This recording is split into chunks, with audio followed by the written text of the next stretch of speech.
compartilhar.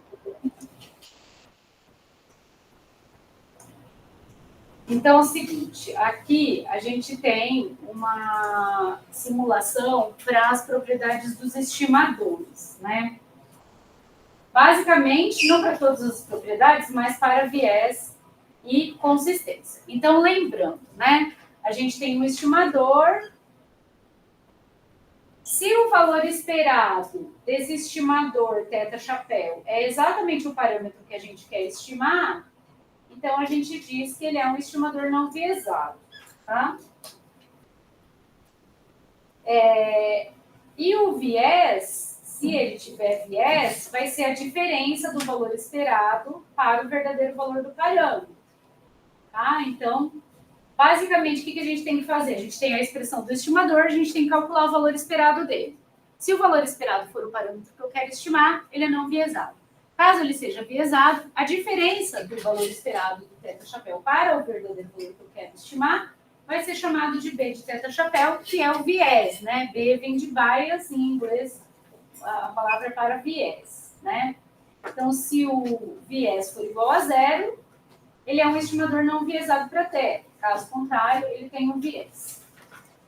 E a consistência? Então, a consistência, a gente colocou uma definição que eu falei para vocês, olha, essa definição ela não é muito fácil de usar, envolve cálculo de probabilidade, de um valor absoluto, da diferença do θ-chapéu N para o θ, em que θ-chapéu N é uma sequência de estimadores que está variando com o tamanho da amostra, né? Então, a probabilidade desse valor absoluto ser maior ou igual a um certo epsilon vai para zero quando o n vai para infinito. Se acontecer isso, o estimador é consistente. Isso significa que à medida que nós aumentamos o tamanho da amostra, o estimador se aproxima do verdadeiro valor do parâmetro. Mas a gente tem um critério prático para avaliar a consistência do estimador, que é esse daqui. Então, se a gente conseguir verificar que o valor esperado de θ-chapéu N, quando N vai para o infinito, é θ, né? Ou seja, se ele é assintoticamente não viesado, e se a variância do estimador vai para zero quando N vai para o infinito. Então, tem duas coisas que a gente tem que calcular a partir do estimador. O valor esperado dele, ver se quando N cresce, vai para θ. E a variância desse estimador, ver se vai para zero quando o N cresce, tá? Então, se a gente conseguir verificar essas duas coisas, isso garante que conforme o N cresce, a dispersão do estimador diminui e que o valor do estimador se concentra em torno do θ. Tá?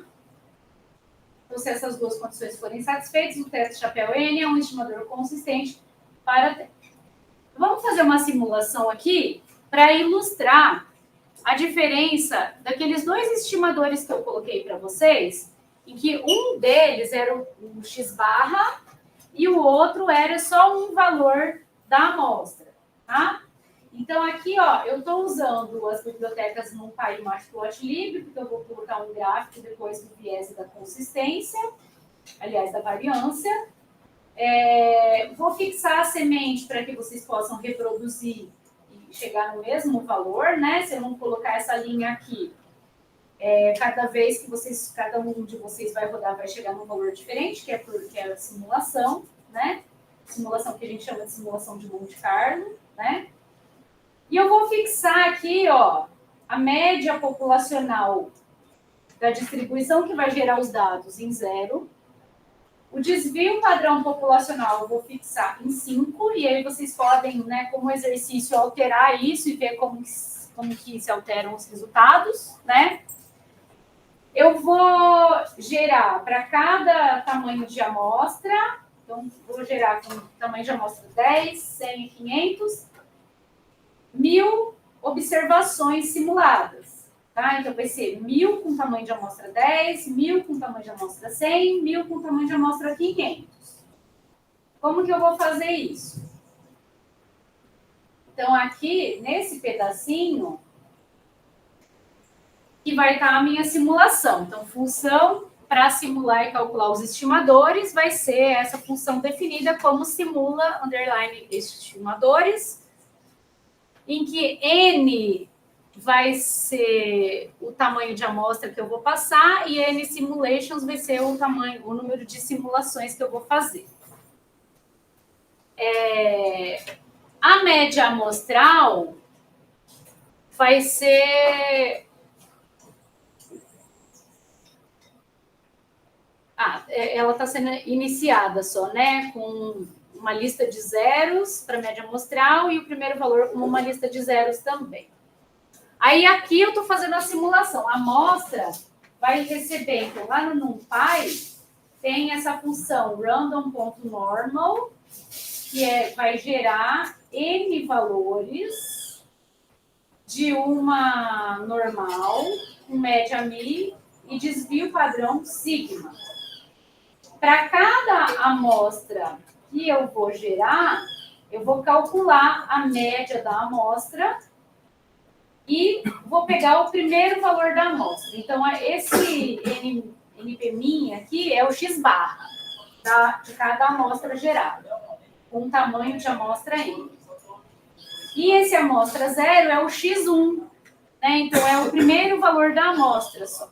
E eu vou guardar isso, então, em média amostral e primeiro valor, e eu vou retornar da simulação a média amostral, né, que vai ser uma lista de valores de médias amostrais e uma lista de valores de primeiro valor, tá?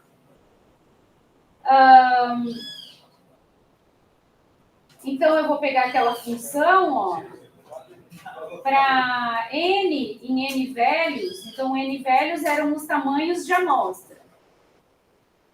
Eu vou fazer a simulação com o número de repetições aqui, tá? Então, eu vou simular os estimadores com o tamanho de amostra N e o número de simulações N simulations. Então, o primeiro valor de N values é 10 e eu vou gerar 1000 observações. Então, quando chegar aqui, ó, cada vez que passar aqui, para o N igual a 10 primeiro, ele vai gerar 1000 valores simulados de média amostral e de primeiro valor, a partir das amostras geradas, tá? Então, lembra, o estimador, ele é uma variável aleatória. Para cada amostra que eu gerar, o x barra vai ser um valor e o primeiro valor da amostra vai ser 1 também, tá? Então, quando eu gerar isso daqui para n igual a 10, ele vai gerar 1000 valores de x barra e 1000 valores do primeiro valor. Daí, eu vou pegar a média amostral, vou calcular a média dela, e vou tirar do verdadeiro valor do parâmetro, que era mi, que é o valor teórico. Isso daqui é o cálculo do viés do x barra. Pode falar. Eu também me perderam o que é o primeiro valor. Então, é assim, né? A nossa amostra aleatória é x1 até xn. Então, o primeiro estimador, θ chapéu 1, é o x barra, é a média amostral. E o segundo estimador é só o primeiro valorzinho. Tá? Então, eu gerei uma amostra de tamanho 10, né? Então, quando o n assumir o primeiro valor de n values, o n vai assumir 10.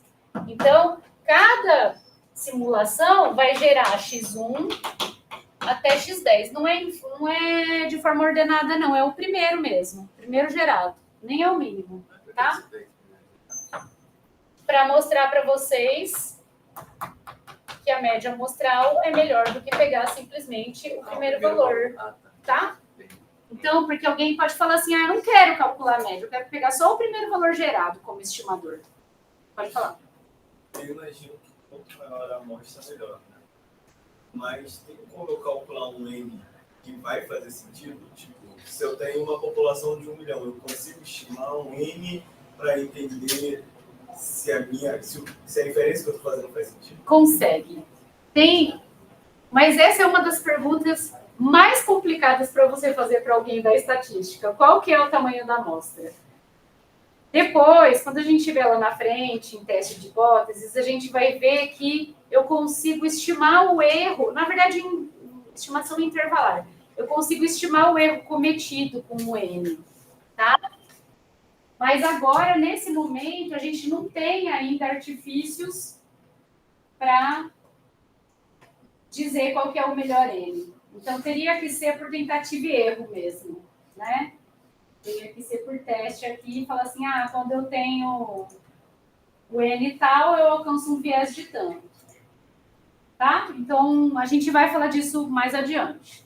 Então, vamos retomar aqui o que a gente está fazendo. Então, N underline values vai ser o tamanho das minhas amostras. O primeiro valor de tamanho de amostra é 10. Isso significa que eu vou gerar 1000 amostras de tamanho 10. E para cada amostra, eu vou calcular a média amostral e o primeiro valor gerado. Tá?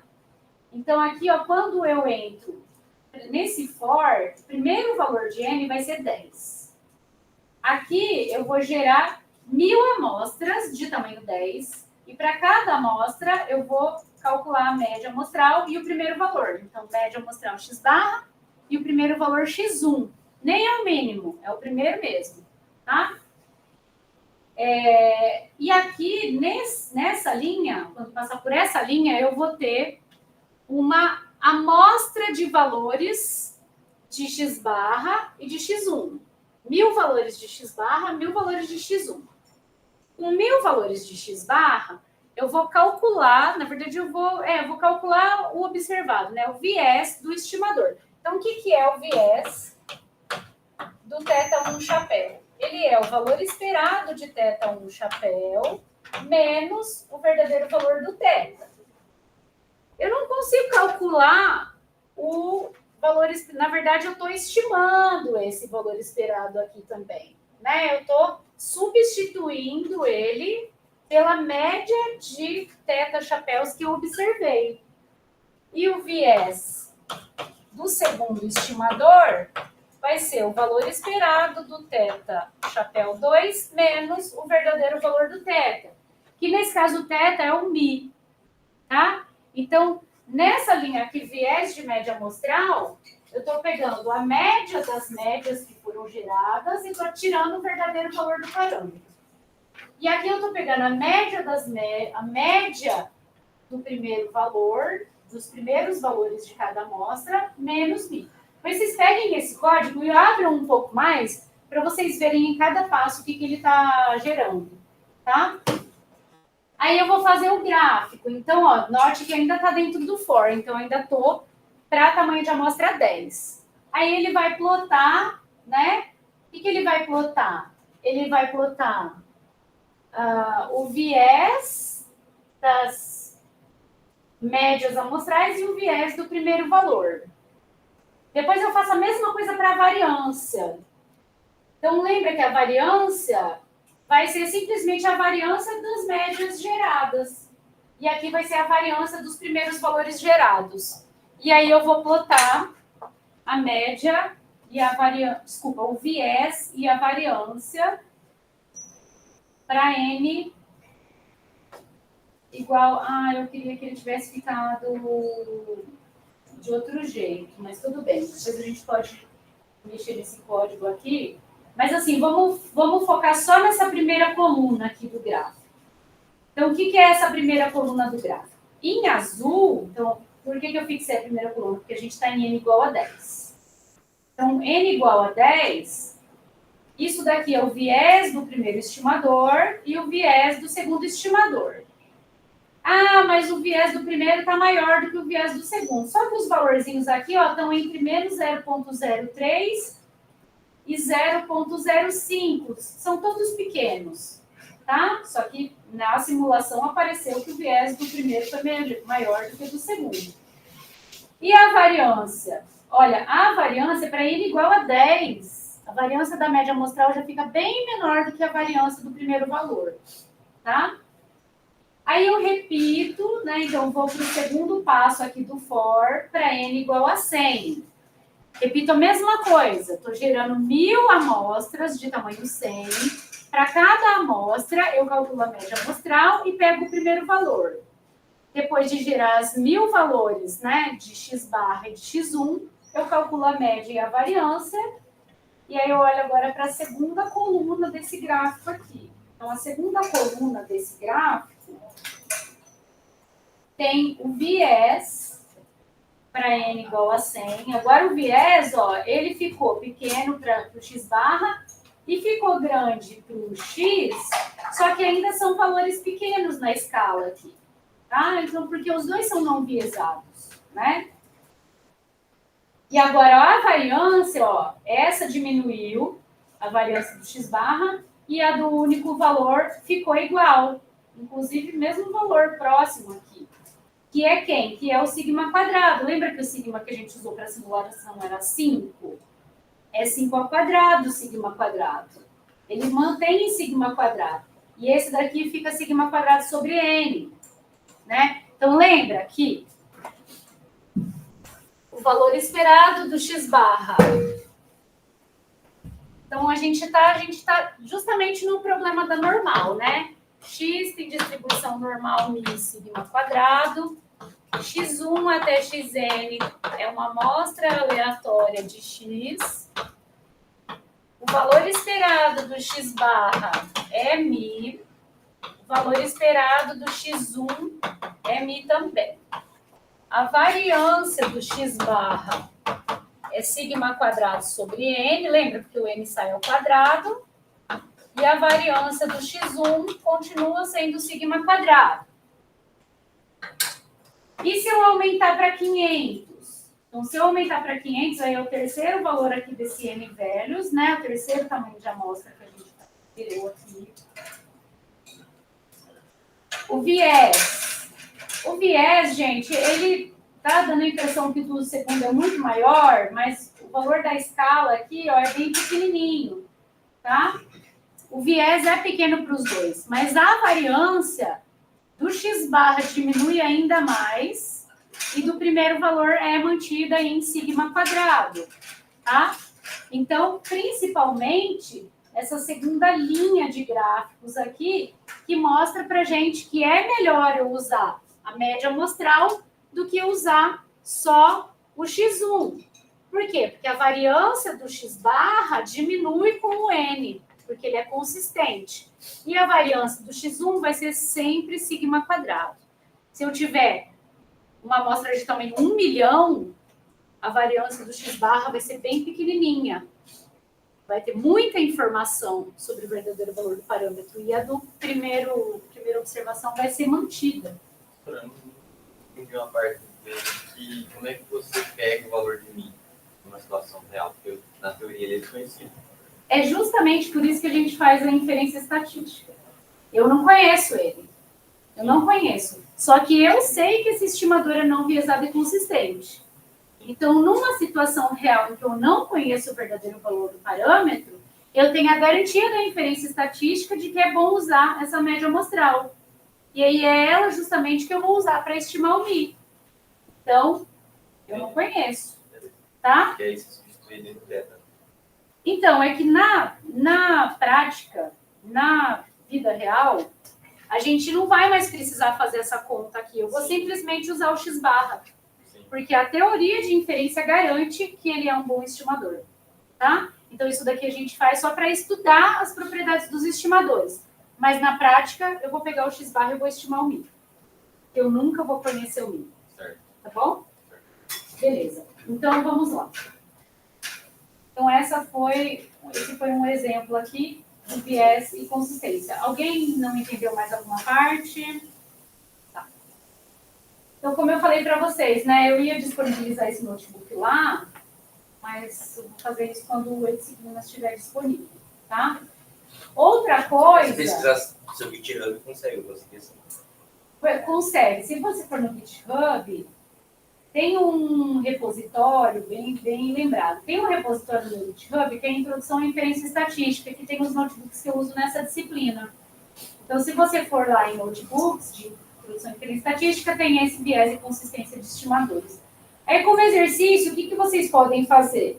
Vocês podem alterar o sigma, vocês podem alterar o μ, vocês podem alterar os tamanhos de amostra, vocês podem alterar o número de simulações, vocês podem alterar a distribuição, né? Porque aqui, ó, eu estou usando a normal. Mas tem um notebook que eu já passei para vocês de modelos probabilísticos que tem outros modelos. Então, vocês podem explorar isso também. Você pode gerar, por exemplo, dados da Poisson ou da binomial, tá? Então, esse código aqui é para vocês explorarem mesmo. Então, explorem, façam outras simulações, variem aí o tamanho da amostra, o número de simulações, tá? E vejam o que acontece, então, com o viés e a consistência dos estimadores. Eu coloquei não, porque eu não consegui, mas tem uma lista de exercícios para vocês fazerem, que tem a ver com essas últimas aulas, né? Distribuição amostral dos estimadores. Aqui no finalzinho, ó, tem propriedades dos estimadores, né? Para você ver se são viesados, se são qual a ordem de eficiência é o que eu vou falar agora, tá?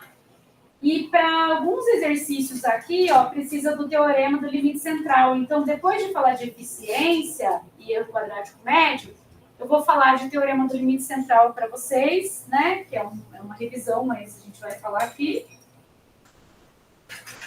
E aí, depois a gente segue com outros métodos de estimação, tá? Vamos lá. Deixa eu parar de compartilhar a tela. Exato.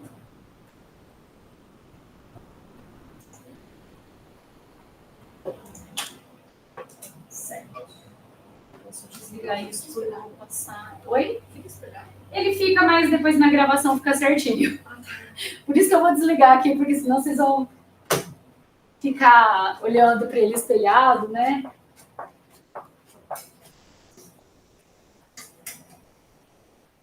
A primeira vez que eu vi que estava espelhado, eu fiquei desesperada. Falei, nossa, tá gravando tudo espelhado. Mas não, é só quando eu projeto que fica. Não sei por quê. Bom, então a gente já falou de viés e consistência, agora a gente vai falar de eficiência dos estimadores. A eficiência, gente, ela é basicamente olhar para a variância, tá? Mas ela é diferente da consistência, porque na consistência a gente olha se ele é não viesado. E, aliás, na consistência a gente olha se ele é não viesado assintoticamente. Na eficiência, a gente já parte de estimadores não viesados, tá? Então, a eficiência, consistência, eficiência.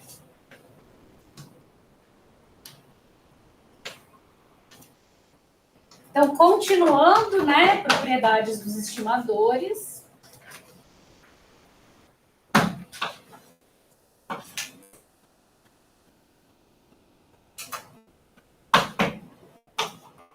É uma definição, eficiência.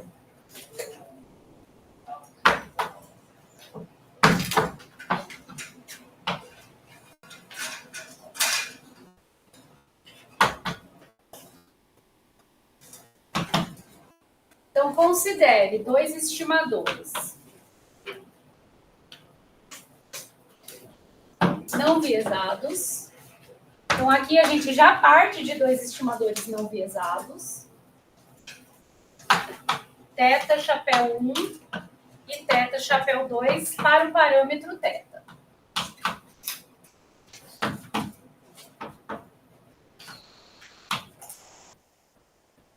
Dizemos que teta, chapéu 1 é mais eficiente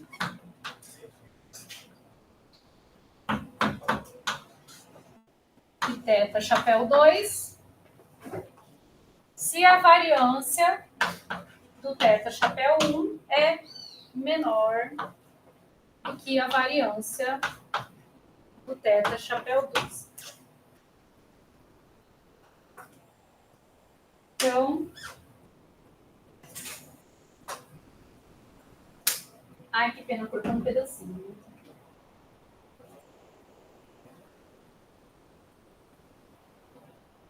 Tá, então é só isso. Pega dois estimadores não viesados e compara a variância deles. Ah, e se forem viesados? Na maioria dos problemas, se um estimador é viesado e a gente consegue calcular o viés, eu consigo adaptar ele para ele ser não viesado. Tá? Então, eu tiro o viés, né? Então, vamos supor, o viés do estimador é 2. Ele erra sempre para mais. Aí, a gente pode considerar, em vez de considerar lá o valor, a expressão do estimador, eu faço a expressão do estimador menos 2. Acho que dá para a gente fazer alguma continha disso daqui a pouco. Tá? Exemplo. Né? Então, exemplo desse que a gente estava falando mesmo, né? X, distribuição normal, Mi, sigma 2, X1 até Xn, uma amostra aleatória de X. Mi, chapéu 1, igual a X barra, e Mi, chapéu 2, igual a X1. A gente já viu que os dois são não viesados, porque a gente calculou o valor esperado deles e deu exatamente Mi. São não viesados para mim, tá? A gente viu que a variância do x barra é sigma quadrado sobre n. E a gente viu que a variância do x1 é sigma quadrado. Então, qual que é o sinal aqui? Né? O sigma quadrado sobre n vai ser sempre menor do que sigma quadrado para n maior do que 1. Né? O que faz sentido porque a gente nunca vai coletar uma amostra só de tamanho 1. Então, quando n é maior do que 1, tá? Portanto, além de ser não viesado, consistente, ele é mais eficiente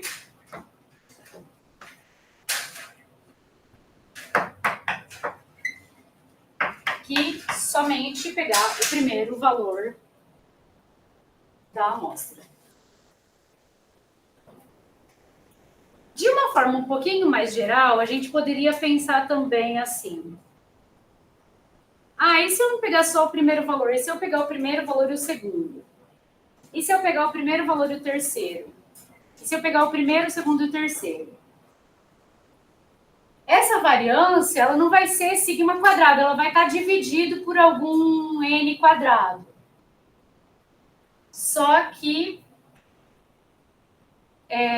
se for o n igual a 3, é fixo, né? Então, não importa o tamanho da amostra, eu vou pegar 3 valores, eu vou dividir o sigma quadrado por 9, né?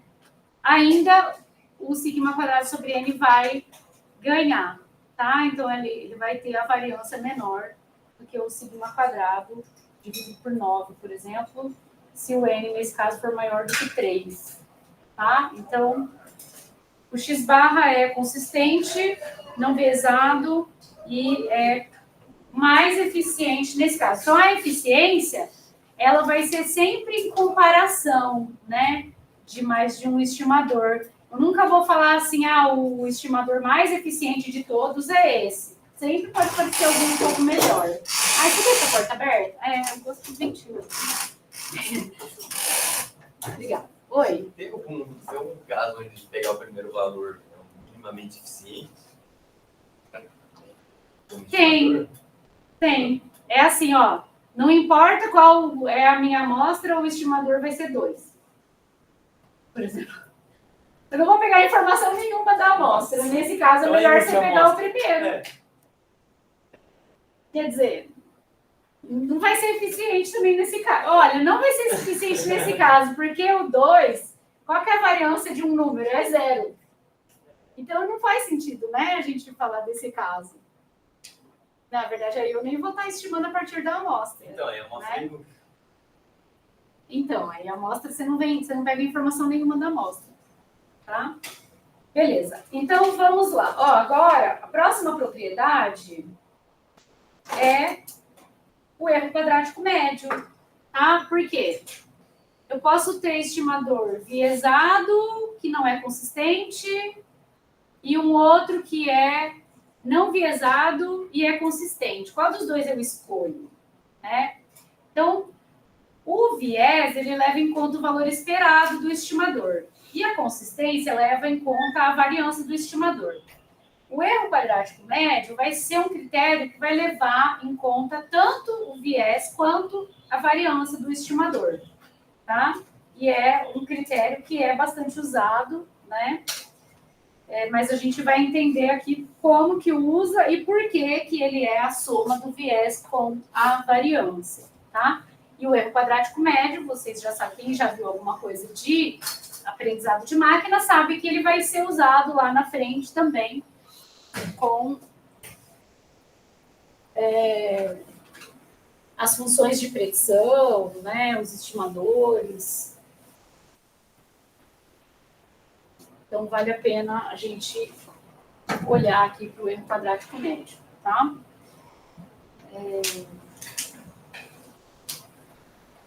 Então, é mais uma definição. Erro quadrático médio.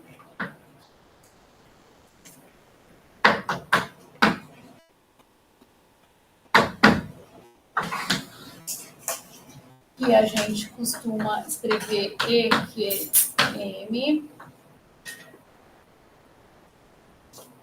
O erro quadrático médio de um estimador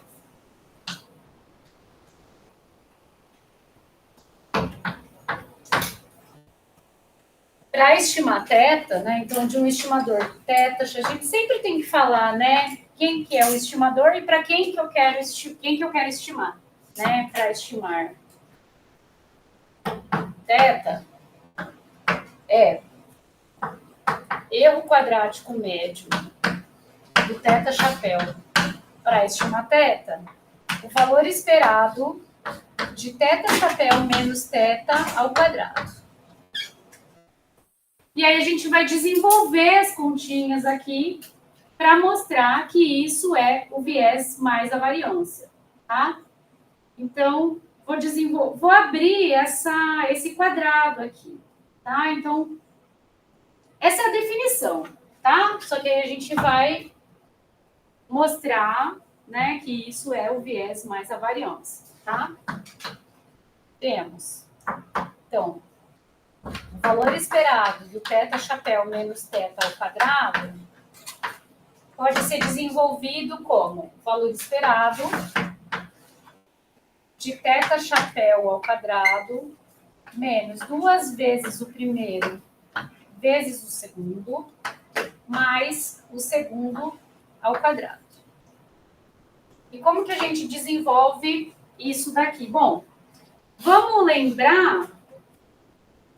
na verdade, antes de fazer isso, desculpa, gente, eu vou ter que apagar, porque tem uma matemática aqui que a gente faz, porque aqui eu vou desenvolver, eu vou chegar em uma coisa que não é exatamente o que a gente quer, que eu quero mostrar que isso é igual ao viés mais variância. Então, eu vou fazer uma matemática aqui, somando e subtraindo o valor esperado do θ chapéu dentro disso, e depois que eu vou desenvolver, tá? Então, ó, vou fazer θ chapéu menos o valor esperado do θ chapéu, mais o valor esperado do θ chapéu, menos o θ, e isso tudo aqui é o quadrado. Tá? Então, somei e subtraí o valor esperado de θ chapéu. Não alterei nada a minha expressão. Agora, eu vou agrupar isso daqui e vou desenvolver o quadrado da seguinte forma. Vou pegar essa parte aqui, vou colocar um colchetes, vou pegar essa parte aqui e vou colocar um colchete.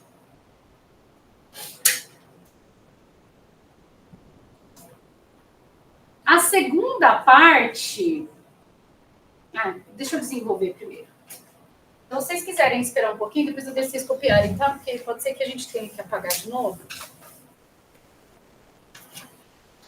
Eu vou desenvolver aqui o quadrado do primeiro, mais 2 vezes o primeiro vezes o segundo, mais o quadrado do segundo. Então, isso tudo vai estar dentro do valor esperado, né? Então, vai ser, ó, quadrado do primeiro.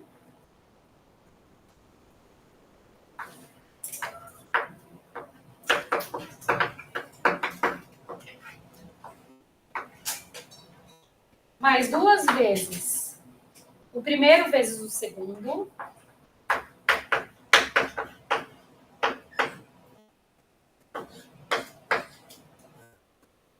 Inclusive, vão conferindo, gente, porque se eu errar alguma coisa, vocês me avisam, tá?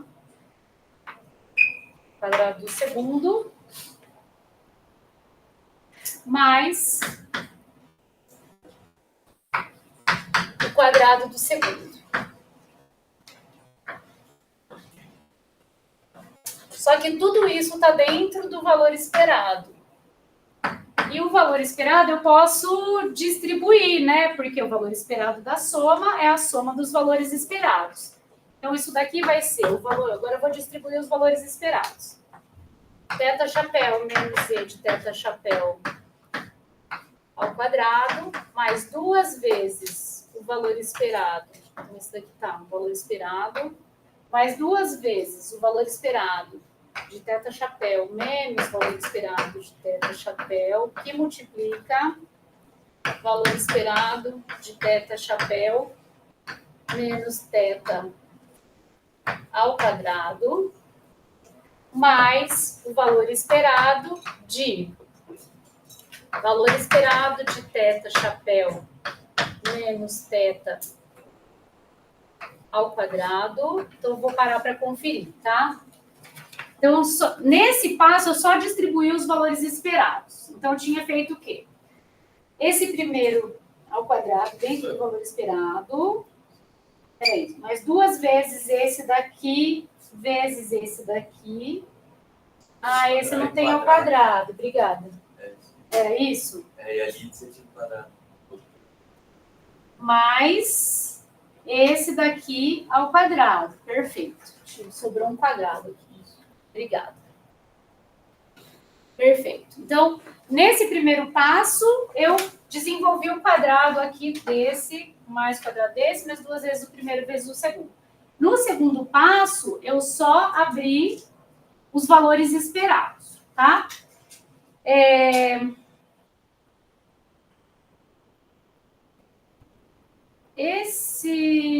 Deixa eu ver aqui. Valor esperado de valor esperado ao quadrado. Esse primeiro termo, se vocês olharem para a definição de variância, é justamente a variância, né? Porque é o valor esperado da variável aleatória menos o valor esperado dela ao quadrado. Então, isso daqui é justamente a definição de variância do estimador. Né? Então, lembra, variância de uma variável aleatória, eu vou colocar aqui do lado, ó. Variância de x é o valor esperado de x ao quadrado, valor esperado de x ao quadrado, né? Essa é a definição inicial de variância. Aí, claro, a gente pode desenvolver e escrever que isso é valor esperado de x ao quadrado menos o quadrado do valor esperado de x. Mas a definição inicial de variância é essa daqui, variância de x menos e de x ao quadrado. Que é justamente o que aparece lá. O meu x é o teta chapéu. Então, valor esperado de x menos valor esperado de x ao quadrado. Tá? Essa parte aqui, ó, quem que é? É o viés, certo? Então, o valor esperado de teta chapéu menos o teta é justamente a definição de viés. E o viés, depois de calculado, ele não é uma variável aleatória. Ele é um parâmetro, ele é o valor fixo, tá? Ele é não aleatório. Então, o valor esperado do viés ao quadrado é o viés ao quadrado, tá? Então, aqui, ó, isso daqui é fixo, não aleatório, e esse daqui é fixo, não aleatório, e ele é justamente o viés de teta chapéu. Então, eu tenho dentro aqui do quadrado, eu tenho o viés de teta chapéu, ao quadrado continua sendo fixo e o valor esperado de um número é um número, né? Então, essa segunda parte aqui é o viés do θ-chapéu ao quadrado. Agora, faltou a gente desenvolver esse termo cruzado aqui, tá? Eu vou colocar, então, mais duas vezes valor esperado de θ-chapéu menos valor esperado de θ-chapéu, que multiplica valor esperado de θ-chapéu menos θ. E a gente vai mostrar que isso daqui é zero, tá? Então, o termo cruzado, vamos desenvolver ele. Eu vou chamar ele de estrela e vou desenvolver aqui do lado, tá? A gente vai mostrar que ele é zero.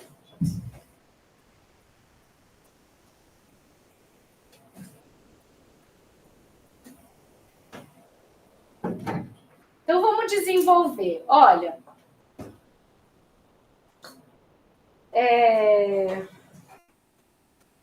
vamos desenvolver ele. 2 vezes então estrela é igual. Deixa eu só ver se eu preciso mesmo abrir tudo.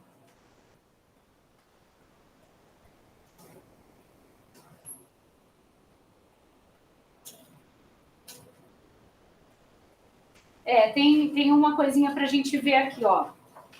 Da mesma forma que eu falei ali que aquilo era fixo, não era aleatório, isso daqui, ele é fixo também. E, portanto, ele pode sair do valor esperado, tá? Então, isso daqui, ó, é justamente, né, a definição de viés. Valor esperado de θ-chapéu menos θ é o viés que é fixo. Então, ele pode sair do valor esperado, tá? Então, vai ficar 2 vezes o que está fixo menos θ. Essa é a parte fixa que saiu do valor esperado. Tinha um 2 ainda, né?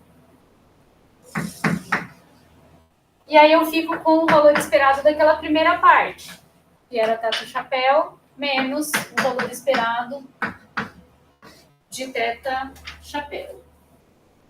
Não precisava desse parênteses aqui, né? Ah, gente, peraí. Deixa eu reescrever essa parte que saiu do valor esperado. Valor esperado de θ-chapéu menos θ. Aqui está o parênteses.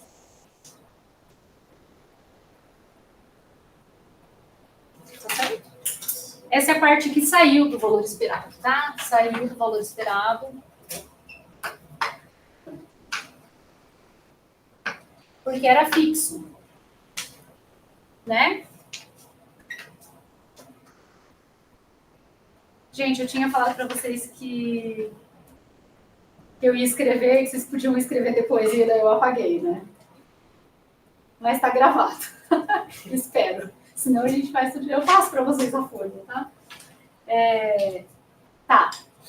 E aqui, de novo, a gente tem isso daqui, ó, é fixo.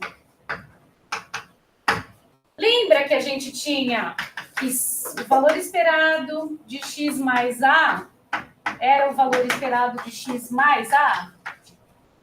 Né? Ele pode sair do valor esperado também. Então, ele pode sair do valor esperado também.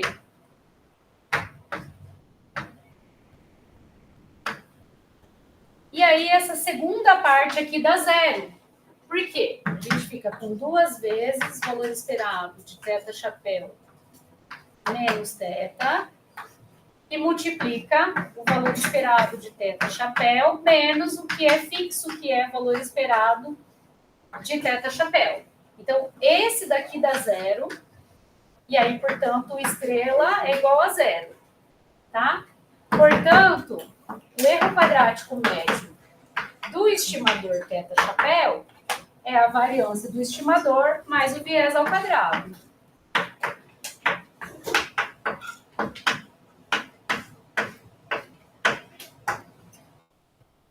Tá? Tem gente que escreve assim, ó, não tem problema escrever assim também. Viés ao quadrado do θ-chapéu. Tá? Porque aquele termo cruzado dá zero. Dúvidas? Vocês já tinham feito essa conta antes?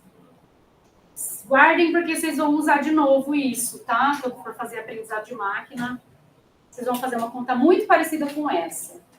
Tá? Então, a gente abriu a expressão do erro quadrático médio e enxergou lá dentro a variância do estimador mais o viés ao quadrado do estimador. Gente, é claro que quanto menor o erro quadrático médio, melhor, né? Então, o erro quadrático médio, por ser a soma da variância do estimador com o viés ao quadrado, ela leva em conta as duas coisas, né? E aí eu consigo comparar estimadores que têm viés diferente, por exemplo, levando em conta também a variância deles, tá? Então, é claro, vou deixar vocês copiarem, então, se vocês querem ou não. E aí a gente vai fazer um exemplo, tá? Pode perguntar, se não tiver ficado claro. Oi. Aquela expressão ali da estrela, igual aquela lá de cima. Então, porque o que eu fiz para passar daquela estrela para essa estrela aqui? Aquele segundo parênteses, eu acho que tem um parênteses a mais, né? E aqui... Fecha parênteses, fecha parênteses, fecha parênteses, fecha parênteses, fecha parênteses. Isso. Tá certinho, mas eu vou diferenciar esses parênteses aí para ficar mais claro. Então, aqui, ó, vou colocar um colchete. Então, no começo, eu estava com tudo isso dentro do valor esperado, tá? Acontece que uma constante dentro do valor esperado, ela sai do valor esperado, tá? Porque o valor esperado é uma integral, então a constante pode sair da integral. Então, essa parte aqui... Vou fazer de outra coisa. Então, essa parte aqui, como ela é fixa, ela sai do valor esperado, tá? E aí eu trouxe lá para frente. Então, eu trouxe ele aqui, ó, para frente. Ele é a constante que saiu do valor esperado. E aí eu fiquei só com... Poderia ter colocado na mesma ordem, né? Mas, bem, o laranja ali é o laranja daqui. Tá? Ele é fixo, ele saiu do valor esperado porque ele era uma constante. E aí eu fico só com o valor esperado da primeira parte, que é valor esperado de θ-chapéu menos valor esperado de θ-chapéu. Fechou. E aí a gente mostra que esse daqui, como esse daqui é fixo, ele também pode sair do valor esperado. Então, eu fico com o valor esperado de θ-chapéu menos o que saiu, que é fixo. Né? Que eu não preciso escrever valor esperado de valor esperado. Não, ele é um número, então ele já sai assim. E aí esse daqui dá zero, que multiplica esse daqui, então a estrela dá zero. E aí a gente fica que o erro quadrático médio é a variância mais o viés ao quadrado. Ficou claro? Tá, ainda é só continha e é só propriedade de valor esperado. Só que tem que enxergar quem que é fixo que pode sair do valor esperado, tá?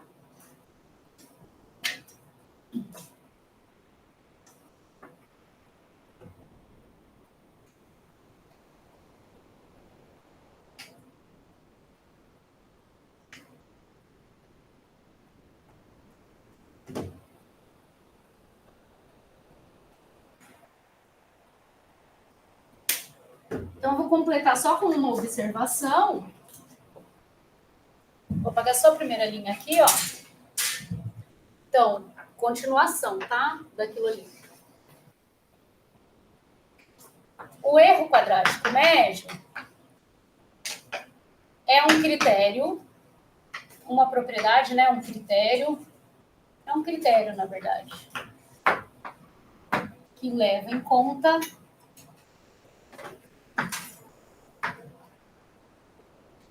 ao mesmo tempo o viés e a variância do estimador.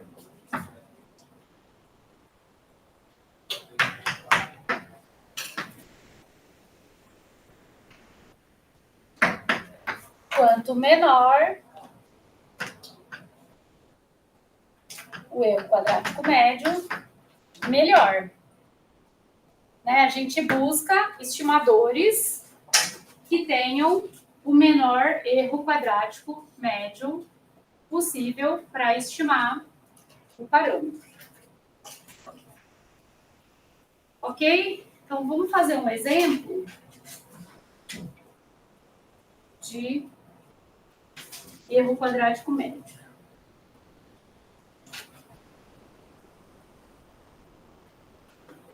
Deixa eu ver uma coisa que eu acabei mostrando para vocês.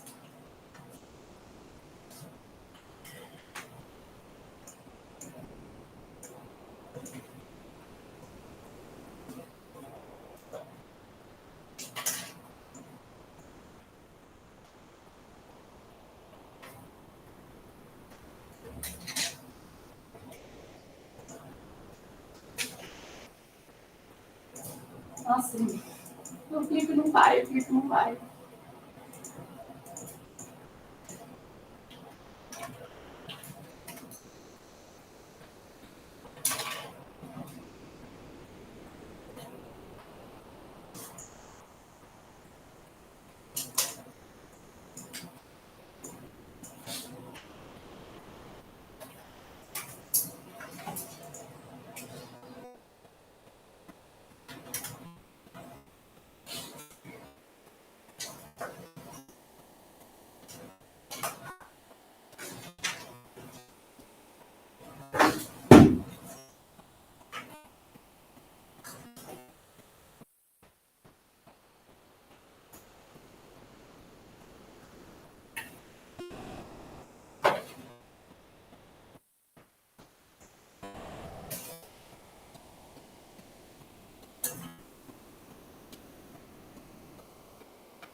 Rapidinho.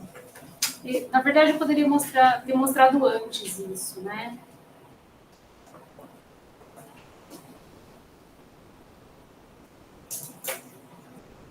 Mas aí a gente aproveita e faz a pausa para o exemplo do erro quadrático médio.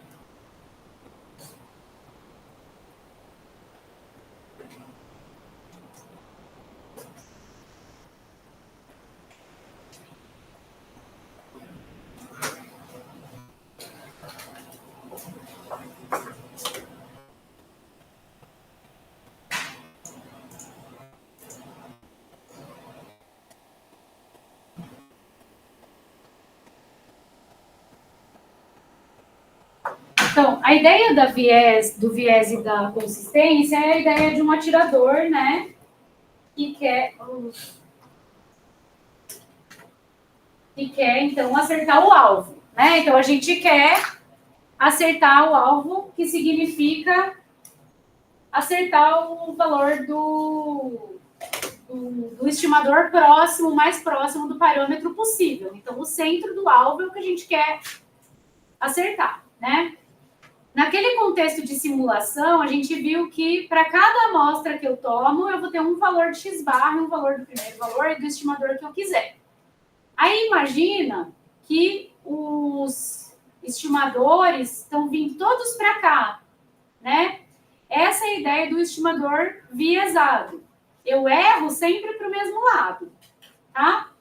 Então, aqui, o estimador ele pode até ser consistente.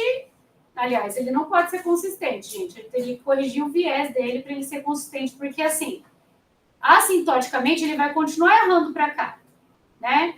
Então, para ter um estimador consistente, primeiro eu teria que trazer o viés dele mais para o centro aqui, né? Para ver se assintoticamente ele é não viesado, e aí ver se a variância dele diminui quando o N aumenta. Já esse estimador aqui é o famoso atira para todos os lados, né? Então, ele está errando para todos os lados possíveis, né? Talvez até para fora do alvo. Ele não consegue nem... Talvez, em média, ele consiga acertar o alvo. Mas ele tem uma variância muito grande, né? Então, qual que é o melhor nesse caso? Se eu puder corrigir o viés do primeiro, ele vai ser melhor.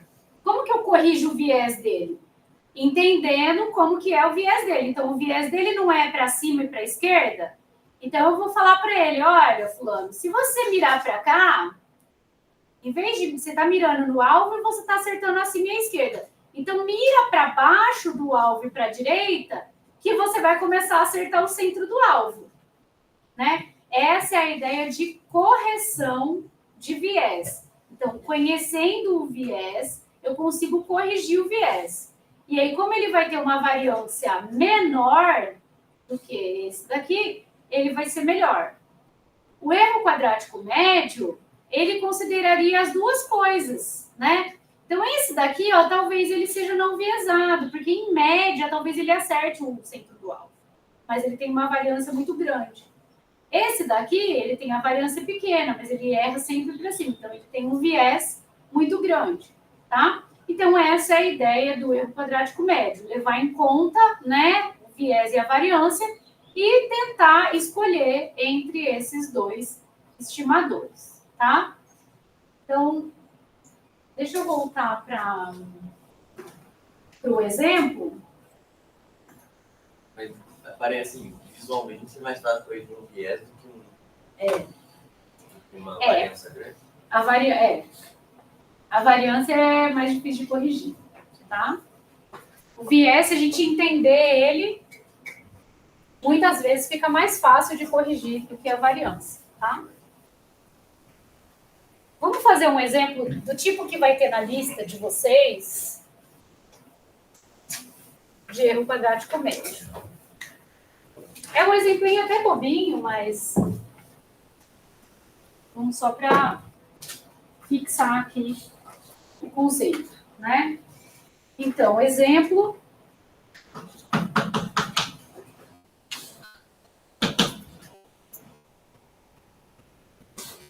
Considere uma amostra aleatória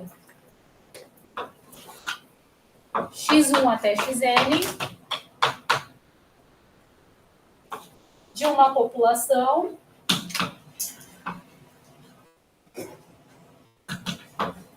com o valor esperado de x igual a μ e considere os estimadores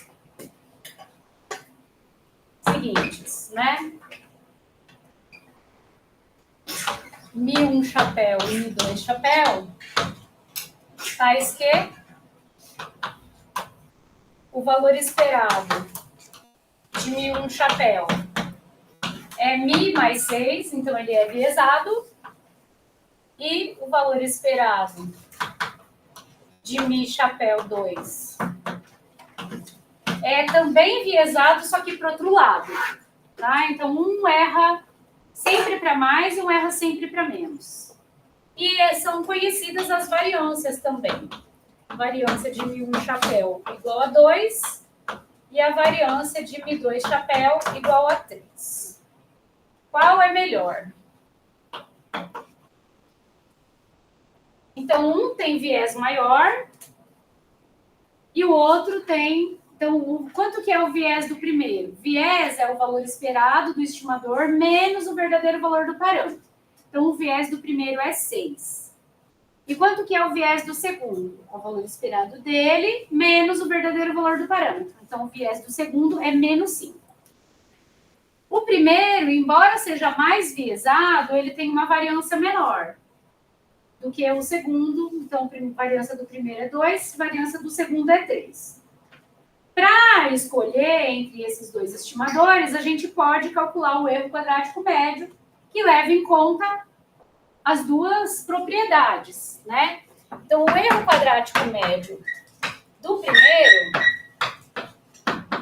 é a variância dele mais o viés dele ao quadrado.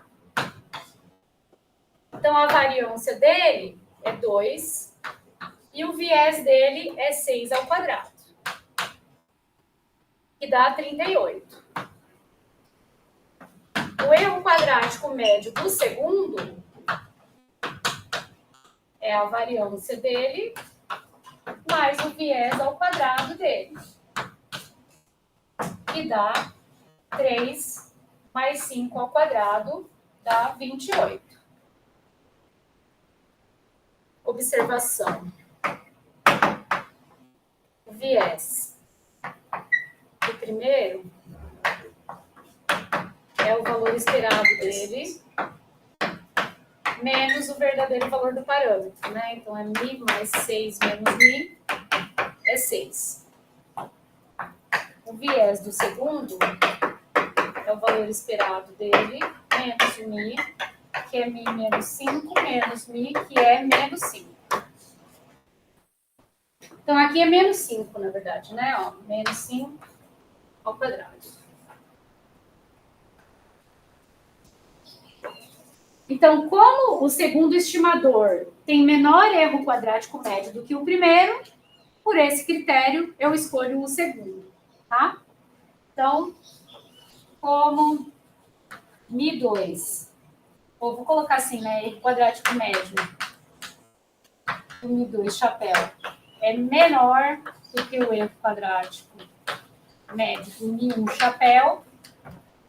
Mi2 chapéu é melhor por esse critério, né? Então, é melhor que ele tem menor erro quadrático médio. Oi? Então, sempre é porque nesse critério, né? Mas na teoria o viés ele vai ser sempre mais impactante do que a variância. Né? É porque o viés entra ao quadrado, né? Então, O viés entra ao quadrado. Então, ele vai pesar mais. é porque às vezes pode, por exemplo, o viés pode ser 5 e 6. Só que aí a variância pode ser 1 trilhão. Então, só que aí eu vou escrever agora sobre a correção de viés, tá? Porque se ele é viesado e a gente conhece o viés dele, a gente consegue corrigir o viés dele, tá? Então, vou esperar um pouquinho e vou escrever sobre a correção de viés. Se a gente conseguir corrigir o viés dos dois, daí o Mi1 chapéu fica melhor, tá?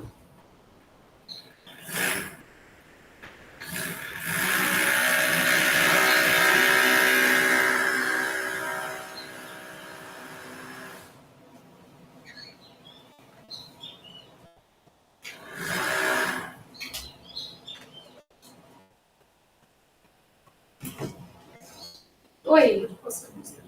Ah, esqueci, né? Já passei, né?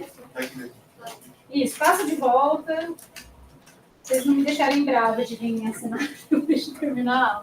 Passa para todo mundo que quiser, passa quantas vezes precisar, mas depois, antes de terminar a aula, vocês me derrubam. Tá, então vamos escrever sobre a correção de viés, né? Se eu conheço viés,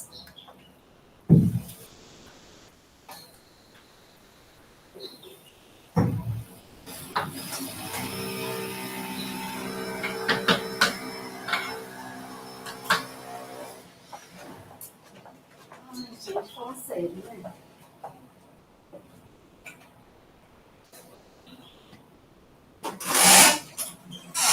Tinha um ano que essa disciplina era lá no bloco 5. Todo dia, na hora da aula, vinha um soprador. Todo dia. E tem soprador sem ruído, né? Mas parece que se fazem de propósito. Correção de viés é o seguinte, ó.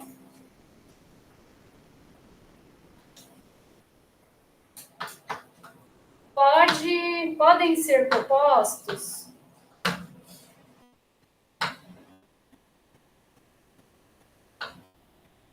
dois novos estimadores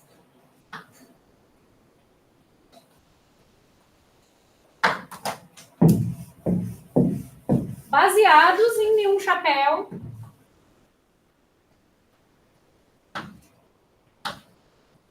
e Mi2 chapéu. Que são os seguintes, ó.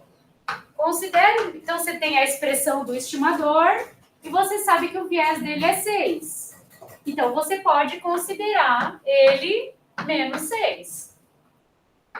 E o Mi4 chapéu vai ser o Mi2 mais 5.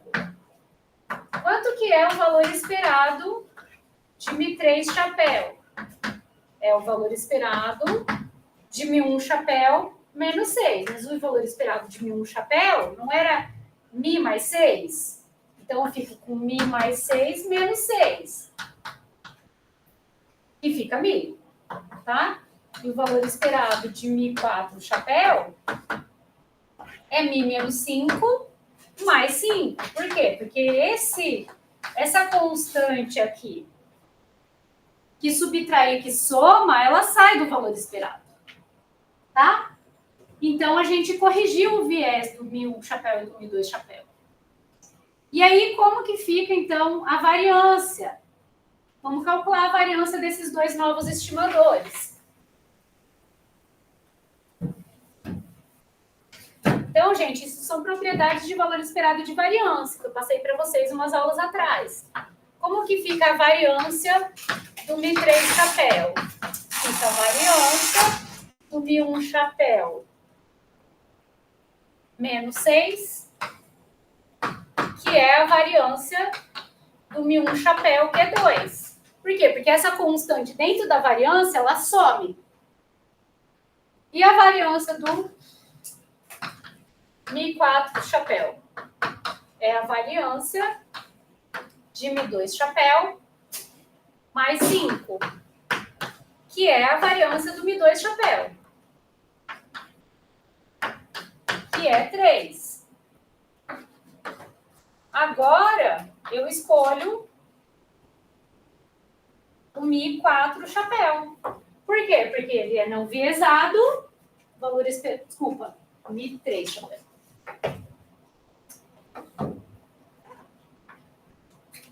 Agora eu escolho ele. Por quê? Porque ele é não viesado, né? Eu calculei o valor esperado dele, deu o verdadeiro valor do parâmetro. E a variância dele é a variância do primeiro, né? Que era Mi1 chapéu, que é 2. Então, corrigindo o viés, ele vai ganhar do outro estimador. E o que a gente fez aqui, ó? Isso daqui é a correção do viés. Tá? Então, eu sabia que ele tinha viés 6. Eu tiro o viés dele e ele fica não viesado.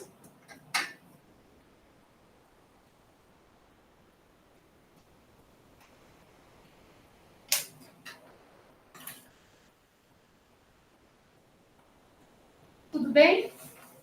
Olha, é simples, né? Então, é simples essa ideia de viés, variância, consistência, eficiência. O que é bastante importante? A gente saber diferenciar o que é parâmetro, o que é estimador, usar as propriedades do valor esperado, da variância, tá? Aprender que dá para fazer correção de viés, se eu conheço o viés. E, gente, tem artigo até hoje em estatística, com modelos, claro, muito complicados, que é proposto correção de viés. Tá? Simplesmente. Então, você pega um modelo super complicado, você pega os estimadores, mostra quanto que é o viés deles, que geralmente são expressões grandes e complicadas, e propõe um estimador não viesado. Tá? Então, esse é um tema, né, de pesquisa em estatística. Tá? Pessoal, para terminar, para vocês poderem fazer a lista, que eu ainda não coloquei na disciplina, porque não consegui, eu vou só enunciar aqui o teorema do limite central, sabendo que vocês já viram ele, né? Mas para vocês poderem usar na lista, quando eu conseguir colocar no disciplina. Se eu não conseguir, gente, acho que eu vou pegar o e-mail de todo mundo e mando por e-mail, tá? Tanto a lista quanto... Agora tá lá agora. Agora? Não, eu não vou parar tudo que eu tô fazendo daqui a pouco. Daqui a pouco eu vou... Dá vontade, viu? Dá vontade de colocar o despertador para as 2 da manhã para testar se está funcionando. Bom, então vamos lá.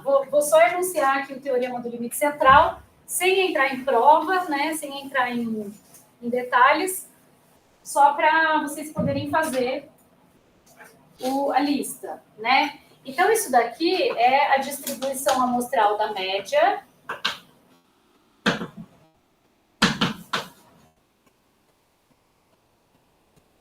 Eu acho que era para eu ter passado isso daqui para vocês quando eu falei de distribuição dos estimadores.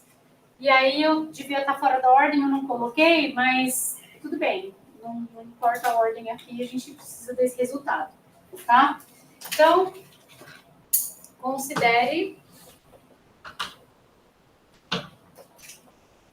uma amostra aleatória X1 até xn de uma população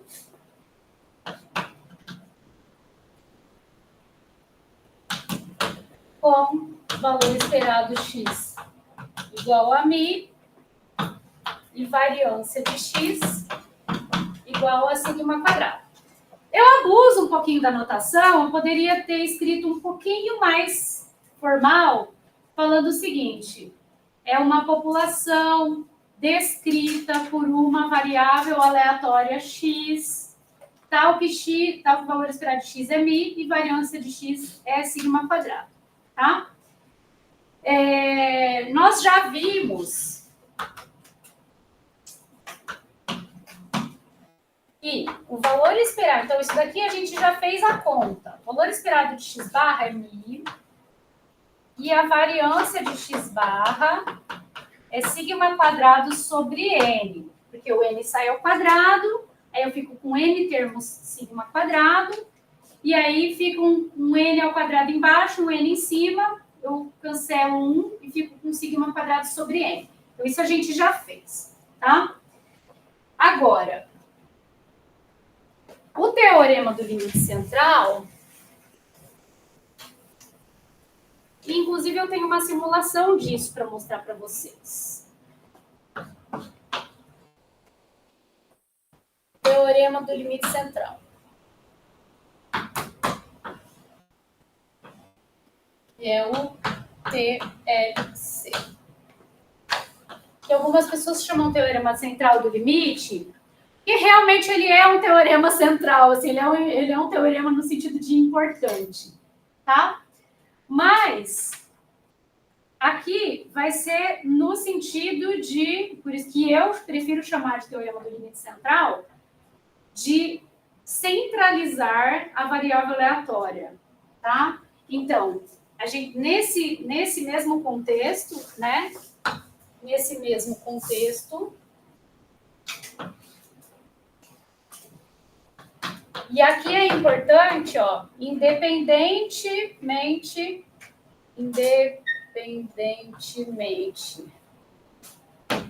da distribuição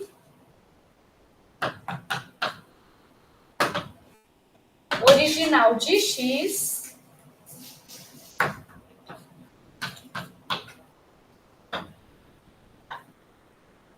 a distribuição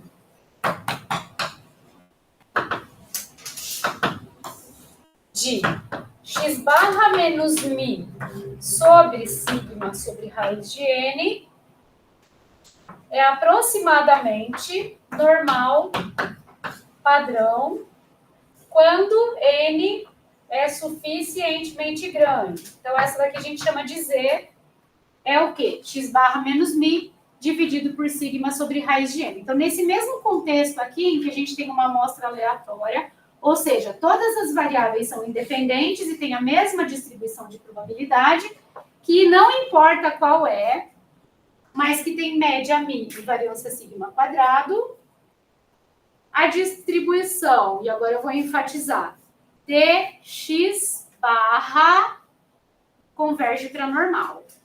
E, especificamente, padronizando ela, converge para normal 0,1.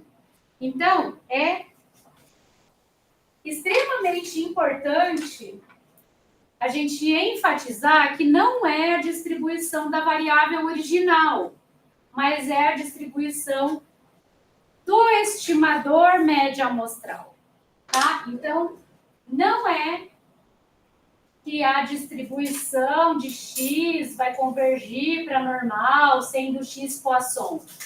É que x Poisson, x Bernoulli, x binomial, x Ted-Student, x qualquer distribuição que vocês quiserem imaginar, quando n é suficientemente grande, a distribuição de x barra converge para normal, tá? Então, aqui eu tenho uma outra simulação para mostrar para vocês, que está lá também no GitHub, que mostra, né, uma ilustração do teorema do limite central para um modelo exponencial, mas poderia ser para qualquer outro, tá? Então, imagina que eu tenho uma variável aleatória que tem distribuição exponencial lambda e que eu vou olhar para a distribuição do x-barra. Então, aqui, né, a gente sabe que na exponencial... aqui não vem ao caso, mas o rate seria o lambda, tá? A média é 1 sobre lambda. E o desvio padrão... Porque na exponencial, não sei se vocês lembram, não sei se eu passei para vocês, mas a média é 1 sobre lambda e a variância é 1 sobre lambda ao quadrado. Então, aqui a média vai ser o lambda, aliás, 1 sobre lambda, que é 4 no caso, porque o lambda é 0,25, e o desvio padrão é 1 sobre lambda, que é 4 também, tá? Aí aqui, ó, eu tô amostrando 50 amostras de tamanho 2 da distribuição exponencial. Então, a amostra 1 de tamanho 2 é essa, a amostra 2 é essa, a amostra 3 é essa, e aí eu olho a distribuição da amostra. Então, isso não se parece... Não, desculpa, eu estou olhando a distribuição da média. Isso não se parece com uma distribuição normal. Agora, eu vou amostrar amostras não de tamanho 2. Eu tinha colocado de 500, mas na verdade eu acabei gerando de 5.000. Então, eu estou gerando não amostras de tamanho 2, mas amostras de tamanho 5.000, tá? Aí, isso já começa a se parecer um pouco mais com a distribuição normal. Então, na primeira amostra, o x-barra é esse, na segunda amostra, o x-barra é esse, e aí a distribuição do x-barra que eu vou olhar, tá? Engraçado, né, que eu falei que era 500. Deixa eu ver quantas que foram. Eu precisava... foram 50. Eu preciso dar uma corrigida nesse código aqui, porque sim, foram... sim, foram 50 amostras, um tamanho de amostra 500. Então, é o tamanho da amostra que cresce, né? Não é o número de amostras, é o tamanho das amostras que cresce. Então, quando eu tinha amostras de tamanho 2, esse N não é suficientemente grande. Mas amostras de tamanho 5.000 ou de tamanho 500, aí sim vai se parecer com a distribuição normal, tá? Então, como exercício, eu tenho até outros exemplos aqui que eu posso... gente, eu esqueci de compartilhar a tela. Mas é simplesmente um notebook, tá? Se você colocar um número absurdamente grande, vai ficar uma normal, perfeitinha. Então, como exercício, eu quero que vocês façam isso. Deixa eu só lembrar onde que está isso. Isso, depois eu passo para vocês.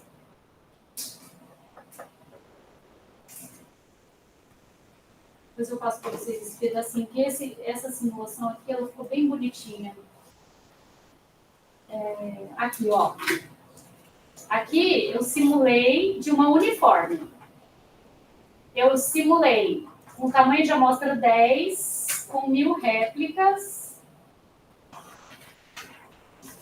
Tá. Eu fui aumentando o tamanho da amostra. Então, na verdade, esse tamanho de amostra do primeiro é 1, depois 2, depois 5, depois 10, sempre pegando a distribuição da média amostral. Esse é o exemplo da uniforme. Tem mais um exemplo aqui. Ó, tá vendo? Ele, um tamanho de amostra 30, já vai ficando bem parecido com a distribuição normal. Mas o importante, gente, e por isso que eu gostaria muito que vocês pegassem mesmo esses notebooks, né, que eu passei, é importante entender que é a média amostral, não é a variável original, tá?